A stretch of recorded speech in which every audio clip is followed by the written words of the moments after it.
हिंदू मुस्लिम करत रहो, प्रधानमंत्री बनत रहो, हिंदू मुस्लिम करत रहो, प्रधानमंत्री मुस्लिम मोदी जी करते हैं, फिर कांग्रेस किसकी राजनीति करते थे? भैया पहले वो भी कुछ कम नहीं है। दिया जैसे कि अनजाने में जैसे कि अनजाने में अब देखो बर्दाश्त नहीं कर पाएंगे। सुप्रीम कोर्ट ने फैसला दिया वाक्य में गलत दिया है। सुप्रीम कोर्ट का मैं कह रहा हूँ जो सुप्रीम कोर्ट जज बैठा है वो लग रहा है कोई दल्ला बैठा हुआ है। लेकिन वही कांग्रेस के लोग आज आरएसएस को आतंकवाद बताते हैं, कहते हैं कि आरएसएस आतंकवादी का एक रूप है। तो परेड में क्यों शामिल किया था आपने? बहुत पैसा है, हाँ। हम फ्री में दे रहे हैं और देते ही रहेंगे। अच्छा, दिल्ली और के आगे और अगली बार वो कह रहे हैं कि हम लिख के देते हैं, सरकार में हम ही आएंगे। दिल्ली के पास में अगर इतना ही पैसा है तो दिल्ली बार बार सेंट्रल गवर्नमेंट के आगे क्यों कहता है? हिंदू मुस्लिम करत रहो, प्रधानमंत्री बनत रहो, हिंदू मुस्लिम करत रहो, प्रधानमंत्री बनत रहो, खींच गरीबन का पैसा धनवानी घर में भरत रहो। आज चांदनी चौक बना है झूठ ही बोले की खातिर, आज चांदनी चौक बना है झूठ ही बोले की खातिर, फेंकू मामस लेव दिहाड़ी बाबर अकबर करत रहो। नफरत हिंसा बेचैनी है देश के अंदर क्या होगा, नफरत हिंसा बेचैनी है देश के अंदर क्या होगा, खून की नदियां यहाँ बहेंगी, आलम कुछ ऐसा होगा। हिंदू भाई आज समझ लो बैरी के षड्यंत्रों को, आज बचा लो भारत को, कल बचा नहीं तो क्या होगा। बच्चे शिक्षित नहीं हुए तो प्रश्न भी कोई ना होगा, बच्चे शिक्षित नहीं हुए तो प्रश्न भी कोई ना होगा। एक मिनट, शिक्षित सारे युवा हुए तो सतक मेरी क्या होगा। भगवान देखे भूत भागता, इनकी हालत है ऐसी, प्रश्न का उत्तर नेहरू से मांगे हमसे अब ये ना होगा। फाइल केरला देखी है, कश्मीर भी देखी है हमने, एक फाइल राफेल दिखा दो उससे तेरा क्या होगा। वो फाइल राफेल कोर्ट ने दिखा दी थी, वैसे आपको अगर याद हो तो फाइल राफेल कोर्ट ने दिखा दी थी, जिस पर राहुल गांधी जी ने माफी भी मांगी थी। ठीक है, यदि हिंदू मुस्लिम मोदी जी करते हैं, फिर कांग्रेस किसकी राजनीति करते थे? भैया पहले वो भी कुछ कम नहीं है, वो भी वही करके आए हैं। उन्होंने जो मस्जिद का ताला खुलवाया तो वहीं से गड़बड़ हुई। सब भाई मुसलमान भाइयों हिंदू भाइयों के बीच में खाई वहीं से पैदा हो गई। मानते हैं कि जो कांग्रेस थे वो हिंदू मुस्लिम की राजनीति वो भी करते थे? राजनीति जो कर रहे हैं वो इंसान ही है और इंसानों से गलती होती है। कुछ लोग जानबूझ के करते हैं योजनाबद्ध तरीके, कुछ लोग योजनाबद्ध तरीके से करते हैं, साजिश के तरीके से करते हैं, कुछ अनजाने में हो जाती है। ठीक है, जैसे कि अनजाने में देश बंटवा दिया, जैसे कि अनजाने में अब देखो बर्दाश्त नहीं कर पाएंगे, अब बर्दाश्त नहीं कर पाएंगे। रिश्तेदारी थे। सावरकर ने 1937 में हिंदू महाधिवेशन अहमदाबाद में यही कहा था कि मुसलमानों के लिए अलग राष्ट्र होना चाहिए। किसने किया था? सावरकर ने। उसके बाद जिन्ना उनका रिश्तेदार था। हाँ, सालू होंगे, जीजा साले होंगे, ये सब मिलकर इन्होंने देश बांटा था। आप ही रिश्तेदारी बनाकर आए थे। चलिए, नहीं रहना चाहिए, नफरत फैलनी चाहिए, हिंदू मुस्लिम आपस में लड़ते रहने चाहिए आपके हिसाब से। हक की आवाज उठती रहनी चाहिए। हक की आवाज, ठीक है। सेकुलरिज्म क्या आप ये कहेंगे कि अगर हिंदू अपने हक की आवाज उठाता है तो वो गलत है? बिल्कुल, अपनी जायज बातों को रखिए, आप जायज बातों को रखिए। ऐसी क्या चीज की गई हिंदुओं के द्वारा जो नाजायज थी? भैया 14 से पहले तो कभी कुछ नाजायज नहीं दिखाया, सब चलने वाला था। 14 के बाद तो ऐसा सिस्टम हुआ कि आग में पेट्रोल डाल दिया गया हो। भैया ये राजनीति ऐसे चल नहीं पाएगी, ये तो हिंदू मुस्लिम सब एक दूसरे से नफरत करने लगेंगे। 14 से पहले इसलिए नहीं था क्योंकि चुप रह जाते थे, सहन कर जाते थे, ठीक है, और अब सहन नहीं करते हैं। अपना तो कुछ था ही नहीं, सब बेच बांच के बैठे हैं। बाप के बारे में सच बोलो तो लौंडे देखो बैठे, एक भिखारी बना के राजा, देश तो एक कंगाल हुआ राजा बनने के इंतजार में, और भिखारी ये कुछ नहीं। सुनो, ये ध्रुव राठी की वीडियो देख के आया है और कुछ चेक करनी है इसका। ध्रुव राठी की वीडियो देख के आया है, यह तो ओवैसी को सुन के आया है। देश एक बार बता, अगर तेरे में घर में भी मकान बनाना होगा ना, तुझे भी लोन लेना पड़ेगा। इस चीज को इसे पता नहीं है, अकेला मकान कोई नहीं बनाता। और टॉपिक क्या था, और ये बात कहाँ घुमा के ले आया? टॉपिक ये था जो यूपी में नेम प्लेट लिखवाई गई है, उसका क्या राय है? जो सुप्रीम कोर्ट ने फैसला दिया वाक्य में गलत दिया है। सुप्रीम कोर्ट का मैं कह रहा हूँ जो सुप्रीम कोर्ट जज बैठा है वो लग रहा है कोई दल्ला बैठा हुआ है। सुप्रीम जज नहीं है वो कोई दल्ला है। सही बताऊं आपको, मतलब एक बार बता, मुझे भी दिख रहा है, अंधों को भी दिख रहा है, ये चीज गलत है। मतलब जज कैसे गलत बोल रहा है भाई? तो ठेली रेडी वाले क्यों लगाए? सर मना कर दो। आधार कार्ड में से कोई जज को बोला आधार कार्ड में से फैमिली नाम मिटा दो, ठीक है? मेरे को जानना है ना, मेरा परिवार का नाम क्यों लिखा हुआ, मेरे बाप का नाम क्यों लिखा, मेरी माँ का नाम क्यों लिखा, मेरे भाई का नाम क्यों लिखा आधार कार्ड के अंदर, उसको मिटा दो ना। मेरा नाम पूछ क्यों रहो? स्कूल में जा रहे हैं, वहाँ पे नहीं होता क्या? अच्छा ठीक है, अच्छा अमकना सिंह खड़ा हो जा, अमकना अहमद खड़ा हो जा, अमकना राम खड़ा हो जा, वहाँ हाथ नहीं होते क्या? स्कूल में बंद कर दो, अटेंडेंस जो होती है उसे बंद करो ना सर। मतलब क्या दुगला बंद कर रहे हो तुम? मेरे को एक चीज समझाएंगे पत्रकार महोदय, आप रिपोर्टिंग करते रहते हैं हर समय, आप बहुत टाइप के लोगों से मिलते हैं, मेरे को केवल इतना बता दो कि अपनी आइडेंटिटी बताने में किसी को क्यों ही ऐतराज होगा? अपनी आइडेंटिटी बताने में किसी को एतराज क्यों हो सकता है? और सुनो, अगर कोई व्यक्ति वही सुनो, वो चीज जो है ना, एक काम करो, तुम संविधान के हिसाब से चल लो, ठीक है। स्कूल में जब बुर्का पहना जाता है तो भाई साहब तब कहाँ जाता है? हाँ, वही हिंदू महिलाएं अगर मांग भर के चले गए, चूड़ियां तोड़ के चले जाती है, ये जज हो गए पागल। इन जजों को सबसे पहले रिटायर करो। भाई साहब वीडियो पूरी चलाना, मेरे पर कोई मुकदमा करना चाहे तो कर सकता है। ये जज हो गए ना सारे बावले।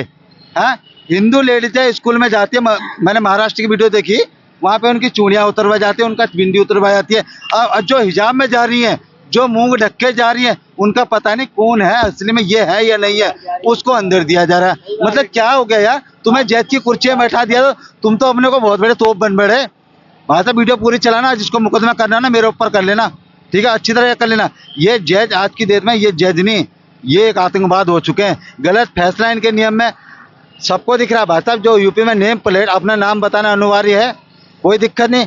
जो मैं खुद ग्राउंड लेवल पे गया, ये मुजफ्फरनगर में, सुनो सर, मैं मुजफ्फरनगर में खुद ग्राउंड लेवल पे गया हूँ। मैंने 36 मुसलमान भाई से मिला, किसी को कोई दिक्कत नहीं है। 2-4 अपोजिशन वाले हैं, उनकी वजह से मैं जज फैसला ले रहा। अबे क्या आदमी है। कांग्रेस के टाइम में जो सरकारी कर्मचारी थे वो आरएसएस ज्वाइन नहीं कर सकते थे। हाँ जी। लेकिन अभी फैसला आया है, जो हाल ही में फैसला आया है कि अब आरएसएस ज्वाइन कर सकते हैं जो सरकारी कर्मचारी है। इस पे क्या कहेंगे? देखो, इसमें हिपोक्रेसी अब देखना आप, जिस समय भी देश के अंदर कहीं पर भी आपदा आई, चाहे वो कांग्रेस का काल हो, चाहे वो भाजपा का काल हो, चाहे किसी भी कालखंड में आई, तब इन्हें राष्ट्रीय स्वयंसेवक संघ बड़ा जल्दी याद आता है। बाढ़ आती है, कौन सेवा करेगा? राष्ट्रीय स्वयंसेवक संघ को बुला लो। कहीं भूकंप आ गया, कौन सेवा करेगा? राष्ट्रीय स्वयंसेवक संघ वालों को बुला लो, स्वयंसेवकों को बुला लो। लेकिन एक बार नहीं, न जाने कितनी ही बार कांग्रेस के द्वारा राष्ट्रीय स्वयंसेवक संघ पर बैन लगाया गया, और उसी कांग्रेस के द्वारा उसको परेड के अंदर भी सम्मिलित किया गया।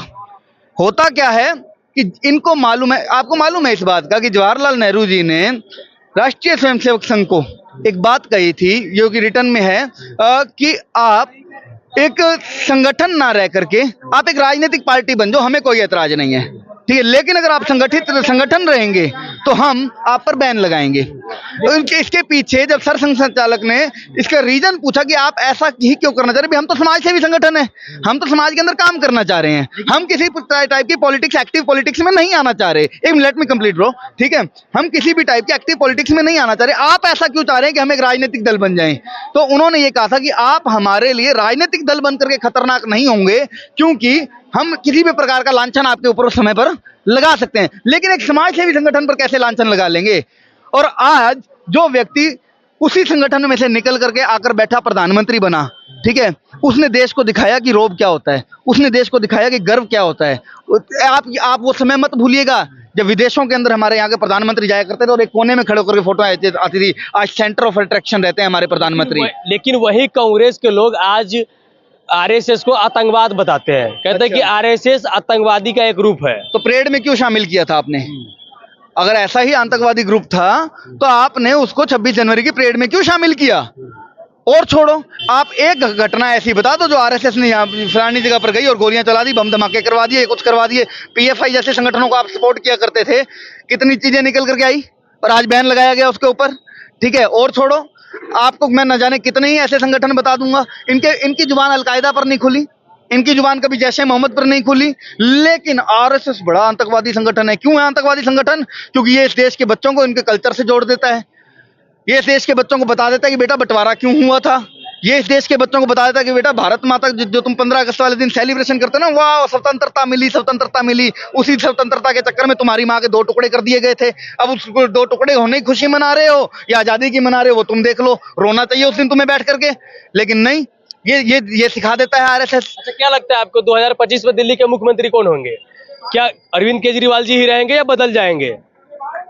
यार एक चीज बताओ, अरविंद केजरीवाल जी बेचारे अभी तो फिलहाल तो अपने खुद के अस्तित्व की लड़ाई लड़ रहे हैं कि मैं जैसे तैसे करके आगे वापस अपनी रोजमर्रा की जिंदगी में घुसा हूं, और तुम मुख्यमंत्री बनाने के सपने ले रहे हो। आप ये सोचो कि अरविंद केजरीवाल जी का दिल्ली के अंदर करियर क्या रह गया। अरविंद केजरीवाल जी की दिल्ली को देन क्या है। इन्होंने डीटीसी को फ्री करने का महिलाओं में के लिए काम किया, घाटे में लेकर आगे पूरी संस्था को।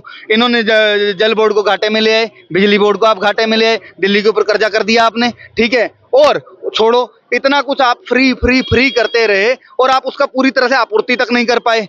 जल के लिए पीछे दिल्ली कितनी रोई है। पूरी सेंट्रल जो इंडियन मीडिया है सबने दिखाया ना कि कैसे पानी के लिए त्राईमाम हुआ इस दिल्ली के अंदर। और छोड़ो, जब एक टाइम पर पीने के पानी के लिए त्राईमाम रहा, थोड़े टाइम बाद बारिश आई तो उसके बाद में फिर जल भराव का त्राईमाम करते फिरो। वो तो कहते हैं दिल्ली के पास बहुत पैसा है, हाँ। हम फ्री में दे रहे हैं और देते ही रहेंगे। अच्छा, दिल्ली और के आगे और अगली बार वो कह रहे हैं कि हम लिख के देते हैं, सरकार में हम ही आएंगे। दिल्ली के पास में अगर इतना ही पैसा है तो दिल्ली बार बार सेंट्रल गवर्नमेंट के आगे क्यों कहता है, जाकर कहता है कि हमें पैसा दो। दिल्ली के पास में अगर इतना ही पैसा है तो जब आपूर्ति ना हो पाने की बात कोर्ट के अंदर आती है, तब वो ये क्या दिल्ली गवर्नमेंट कोर्ट के अंदर आकर के ये बात क्यों कहती है सेंट्रल गवर्नमेंट हमें पैसा नहीं दे रही। बहुत पैसा है ना तुम्हारे पास, क्यों नहीं लगा पा रहे। फंड तो मिलना चाहिए उनको। फंड उनको जितना मिलना चाहिए उतना मिलता है। एक्स्ट्रा फंड की बात कर रहे थे ये लोग, ठीक है, एक्स्ट्रा बेनिफिट्स की बात बोल तो रहे थे कि हम एक्स्ट्रा काम कर रहे तो एक्स्ट्रा पैसा अरे चाहिए। भैया, एक्स्ट्रा काम दिखाओ तो सही, कहाँ पर है तुम क्या सोच रहे हो, पहले दारू बटा, आप गांजा बंटवाने के लिए एक्स्ट्रा पैसे दे देगा इसको, ठीक है। यही चाह रहे हो ना। मत तुम लोग यही सोच रहे हो ना, पहले तो उसने दारू बंटवा दी, अब गांजा बंटवा दे और थोड़े दिनों में अफीम बंटवा दे। ये अब बीड़ी सिगरेट ना भाई साहब, दिल्ली इसकी यही